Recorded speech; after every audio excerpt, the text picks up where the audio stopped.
चंद्रयान 3 ने इसरो को भेजी चांद से चंद्रयान 2 की फोटोग्राफ। क्या क्या ये सच है? क्या चंद्रयान 2 के इमेजेस खींच पाए हैं चंद्रयान 3? चंद्रयान 3 ने इसरो को क्या भेजा है? चंद्रयान 3 चंद्रयान 2 को क्या ढूंढ पाया है? क्या चंद्रयान 2 अभी जिंदा है? क्या चंद्रयान 2 को इस्तेमाल कर पाएगा इसरो? क्या उसके डेब्रिस मिल पाएंगे?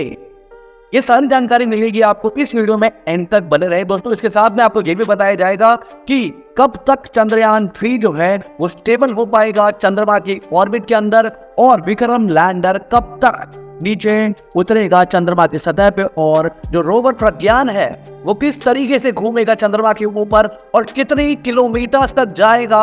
चंद्रयान 2 को क्या वो खोज पाएगा, क्या उसे जिंदा कर पाएगा, और क्या क्या चीजें वो ढूंढने वाला है। एस सोमनाथ ने और के सिवन जी ने क्या क्या बताया, जो कि इसरो के चीफ है प्रेजेंट में एस सोमनाथ, और उनके पूर्व चीफ के सिवन जी ने क्या क्या बताया, इसके बारे में पूरी जानकारी देंगे। और साथ में उसकी लेटेस्ट तस्वीरें, जो चंद्रयान 3 ने लेटेस्ट तस्वीरें खोजी हैं, जो खींची है उसने चंद्रमा की, जो अभी तक सिर्फ इसरो के पास है, इंडिया के पास है, जो तहलका मचा रही है पूरे इंटरनेट पे। हर एक स्पेस ऑर्गेनाइजेशन पागल हो गई देख के कि चंद्रयान 3 ने कैसी तस्वीरें भेजी, वो दिखाएंगे आपको इसी वीडियो के अंदर। दोस्तों एंड तक जरूर कर रहे हमारे साथ, और चलिए शुरू करते हैं। दोस्तों चंद्रयान 3 जो है वो चंद्रमा की तरफ बढ़ता ही जा रहा है।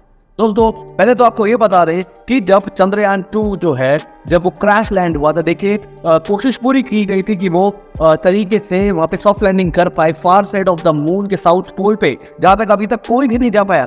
सिर्फ China he far side of the moon पे लैंड कर पाया था। लेकिन चंद्रयान 2 जो है उसका प्लान था फार साइड ऑफ द मून के भी साउथ पोल पे लैंड करना, जो कि बहुत ही अविश्वसनीय था बाकी स्पेस ऑर्गेनाइजेशन के लिए, उन्होंने सोचा भी नहीं था कि ऐसा कर पाएंगे या नहीं कर पाएंगे। तो दोस्तों अभी क्या सीन है, अभी जो ऑर्बिटर था चंद्रयान 2 का, आप ध्यान से समझिए इस बात को, जो चंद्रयान 2 था उसका एक ऑर्बिटर भी था, जैसे इस बार चंद्रयान 3 का प्रोपल्शन मॉड्यूल है। अब जो ऑर्बिटर था चंद्रयान 2 का वो अभी भी रिवॉल्व कर रहा है, यानी कि चंद्रमा के अराउंड घूम रहा है एक ऑर्बिट के अंदर, और वो तो काम कर रहा है, उसकी पिक्चर्स मिल गई है, वो काम कर रहा है, वो स्टेबल है, सही कंडीशन में है। लेकिन अब दूसरा सवाल ये खड़ा होता है कि जब चंद्रयान 3 जाएगा तो वो अपने प्रोपल्शन मॉड्यूल से अलग हो जाएगा, और उसका प्रोपल्शन मॉड्यूल भी रिवॉल्व करेगा चंद्रमा के अराउंड। तो ऑर्बिटर और प्रोपल्शन मॉड्यूल दो हो गए हैं, यानी कि दो प्रकार की हमारे पास ऑर्बिटर हो गई हैं। तो क्या इनसे फायदा होगा या फिर प्रॉब्लम आ सकती है?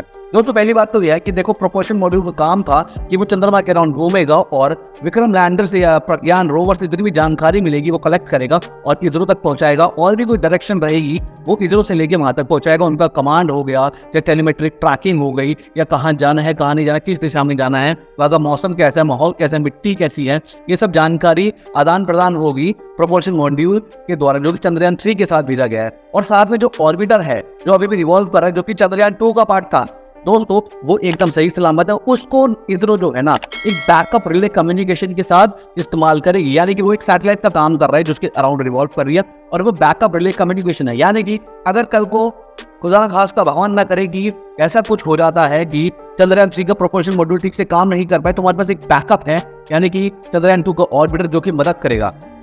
दूसरी बात, क्या इमेजेस मिली है चंद्रयान 2 की? नहीं दोस्तों, वो इमेजेस नहीं मिली हैं। क्यों? क्योंकि जब वो क्रैश लैंड हो गया था चंद्रमा के ऊपर, तो उसकी डेब्रीज यानी कि जो उसका मलबा था अलग अलग जगह जाके गिर गया था, इसलिए उसको कलेक्ट करना अभी नामुमकिन है, और अलग अलग लोकेशन में जाके इमेजेस लेना नामुमकिन है। लेकिन हाँ, अभी तक नहीं हुआ है, लेकिन हो सकता है फ्यूचर में हो जाए, क्योंकि जब जो हमारा विक्रम लैंडर लैंड कर जाएगा तो प्रज्ञान रोवर उसमें से निकलेगा, तो क्या वो वहां तक पहुंच पाएगा, क्या उसकी स्पीड और वो इतना डिस्टेंस कवर कर पाएगा? क्योंकि चंद्रमा बहुत विशाल है दोस्तों, तो वो वहां तक नहीं पहुंच पाएगा, क्योंकि जो उसकी लिमिट सेट की गई है वो 100 किलोमीटर के दायरे की गई है, वो 100 किलोमीटर तक भी नहीं जाएगा, यानी कि उसकी रेंज के थोड़े अंदर ही रहे।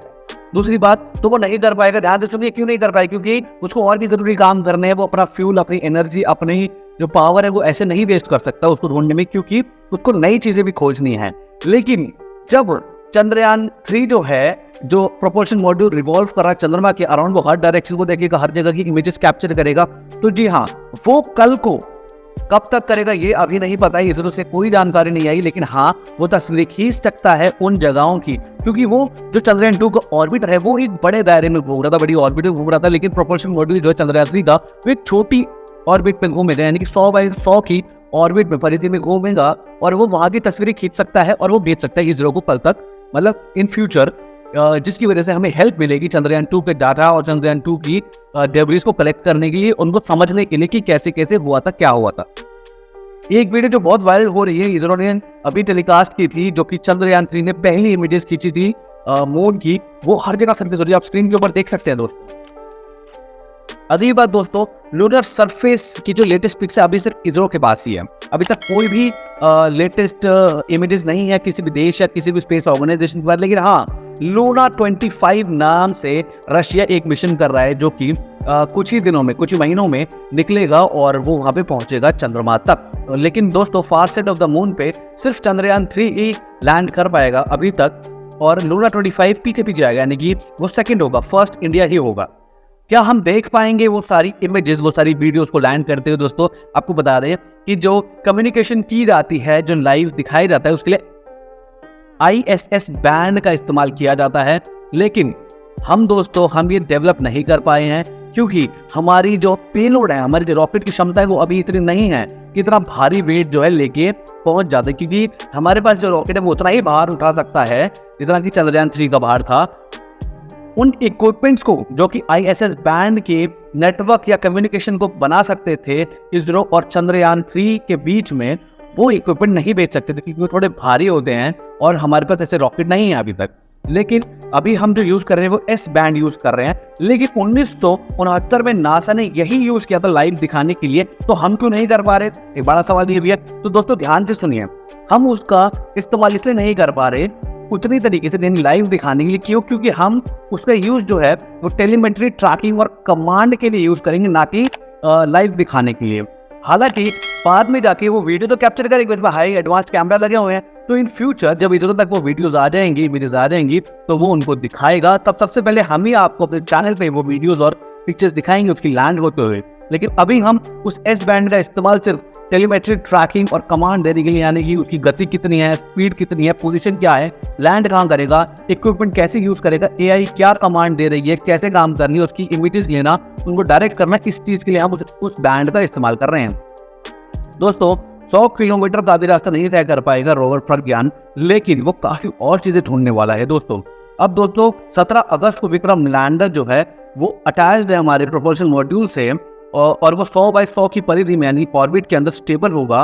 उसके बाद वो डीबूस्टिंग करेगा और 18 से 20 के बीच में वो 100 बाई 30 की ऑर्बिट में आएगा अलग होके, यानी कि ये अलग हो जाएगा हमारा विक्रम लैंडर प्रोपल्शन मॉड्यूल। तो धीरे धीरे 23 के आसपास जो है लैंडर जो है मॉड्यूल, जो हमारा लैंडर मॉड्यूल है, वो 30 किलोमीटर की ऊंचाई से नीचे आएगा धीरे धीरे और सॉफ्ट लैंड कर पाएगा। उम्मीद करते हैं आपको बहुत सारी चीजें जानने को मिली होगी इस वीडियो में दोस्तों। इसको शेयर कीजिए व्हाट्सएप पे, फेसबुक पे, ट्विटर पे, हर जगह दोस्तों। और नॉलेज बांटने से बढ़ती है, फैलाइए। हम भी नॉलेज बांट रहे हैं, आप भी नॉलेज बांटिए। फिर मिलेंगे एक और नई वीडियो में कुछ नई जानकारी के साथ। धन्यवाद दोस्तों।